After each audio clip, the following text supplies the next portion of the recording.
In your life, people are going to test you. People are going to disrespect you. They're going to push your buttons. But here's the truth. You don't have to react anymore.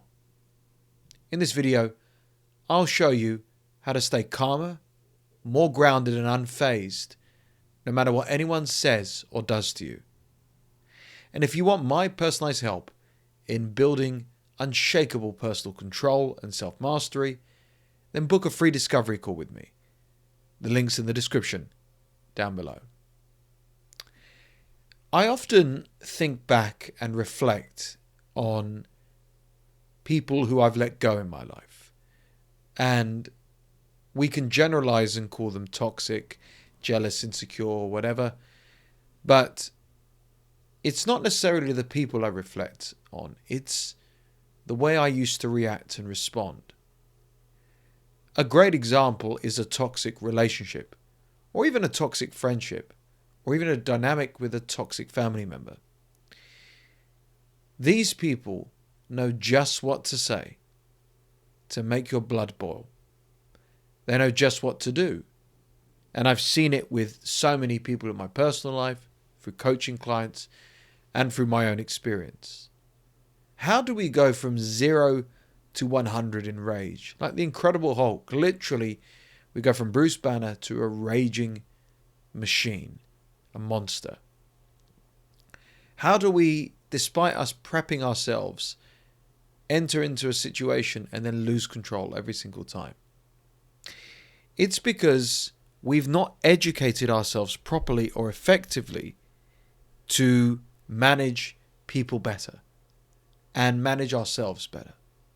The Stoics will say, focus on what's inside of you rather than externally, because that's what you can control. I agree with that. In certain philosophies as well, we might thank these people who are very irritating, annoying, bring out the rage and pain inside of us as great teachers, showing us what's lacking in us, and we should be grateful that they bring this out of us so we know how to combat it. But let's forget philosophy and focus on cold hard facts. Some people are just going to rile you up the wrong way. Some people have no boundaries. Some people are rude and entitled and disrespectful. And no matter what you do or how you react or don't react, these people will still continue to take liberties and hurt you. There is no control better, no mastery better than walking away, cutting contact, and limiting your interactions with these people. Do not think magically they're going to wake up one day and things are going to be different and change. It's not going to happen. So please take that on board before we dive deeper. Because if you are in a toxic relationship, if your family is bloody toxic, if your friend causes arguments and hurts you, lets you down, you being more stoic, calmer and everything to manipulate the situation will work, but it's not going to change them. And don't you deserve better than being associated with somebody who makes you feel like that? So let's discuss now the power within us of being unfazed, not caring by anyone or anything. Because when you have these interactions, when you lose control, 9 times out of 10, you're more drained and exhausted afterwards and full of regret and resentfulness. Like I said, without putting in the healthy boundaries, walking away from the toxic people, nothing's going to change. But in the future, you will come into contact with more toxic people, more situations where your buttons will be pushed. And you must remember that emotional control is power. We were not educated how to control our emotions. And I'm generalizing here, but most people who watch this channel, and from my own personal experience, we saw our parents, we saw our grandparents, and I'm of Mediterranean descent. We're quite a passionate race of people, and we are quite dramatic, and we can be quite loud and abrasive. So where was the control there? I'm not saying become a mute. I'm saying Whenever life throwed a curveball, whenever things went wrong, arguments ensued, it went out of control. It escalated too much. It was too fanatical and crazy. And I've got Asian clients and clients who are Arabic who agree that that's what they've seen as well. So you were never educated this. I certainly wasn't. And you've had to learn the hard way. In toxic interactions in the past, for me personally, I cannot begin to tell you how much I lost control with my words, with just the whole situation. Every time you react, you give these people control. Right now, you're in control. You're choosing to watch or listen to this. You're sitting, resting, or traveling somewhere. You're in control of your thoughts, your reactions, everything. But when you do react and you fly off the handle, you cry, you scream, whatever, the control is now with them. You don't have this with everyone. You don't have these problems with everyone. It's just particular people. And you're willingly, unconsciously giving them control. So, the man who can stay calm while being tested, while being prodded, that's strength and presence. Like I said, some people are just incredibly irritating, nasty and malicious, and just want to crap all over everything. No amount of calmness can put up with that. You need to cut ties.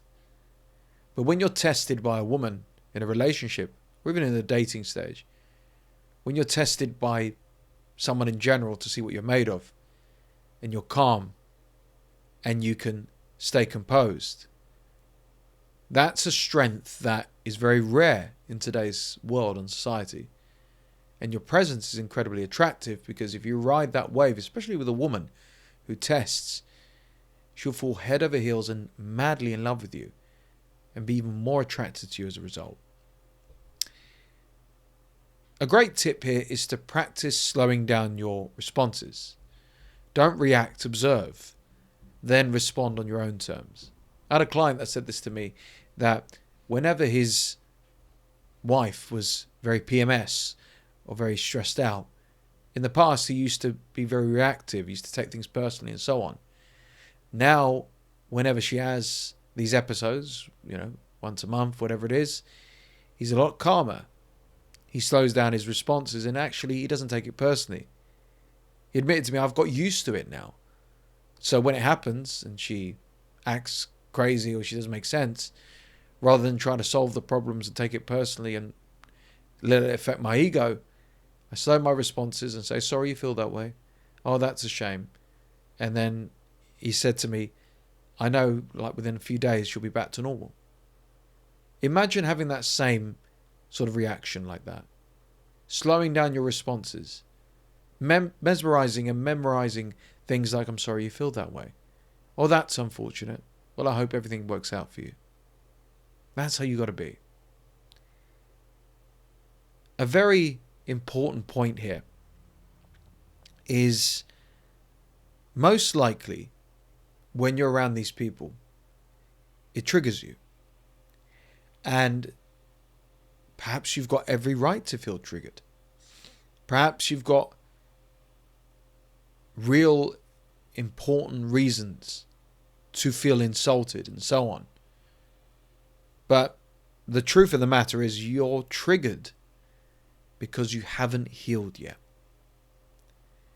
When someone's words or actions cut deep, it usually is because they've hit an old wound.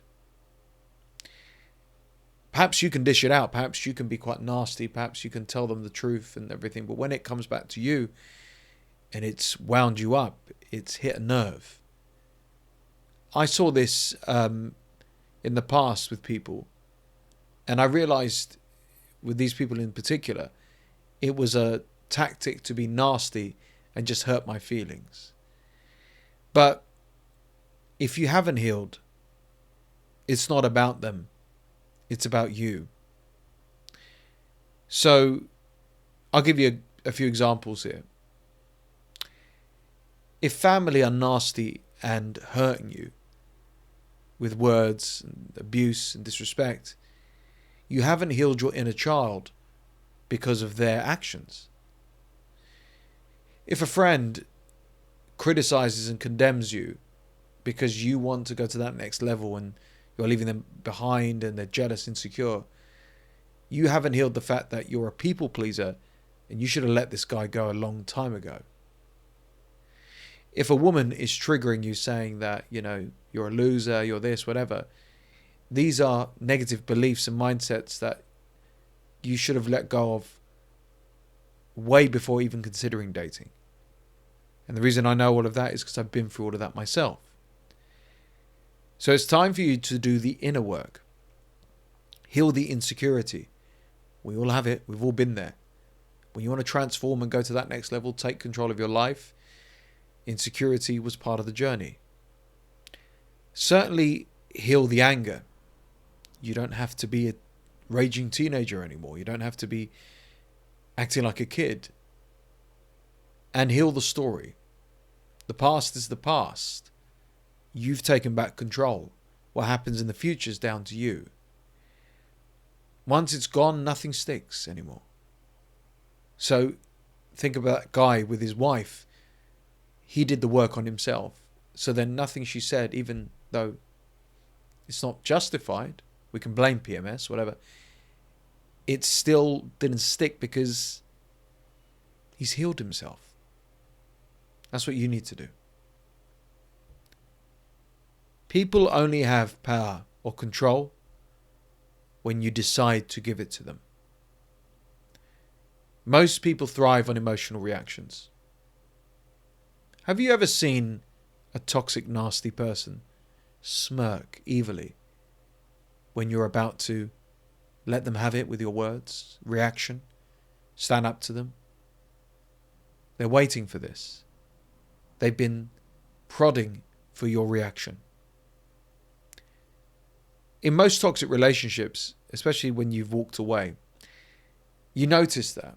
You notice that they were annoying on purpose. They were difficult on purpose. That they hurt you on purpose.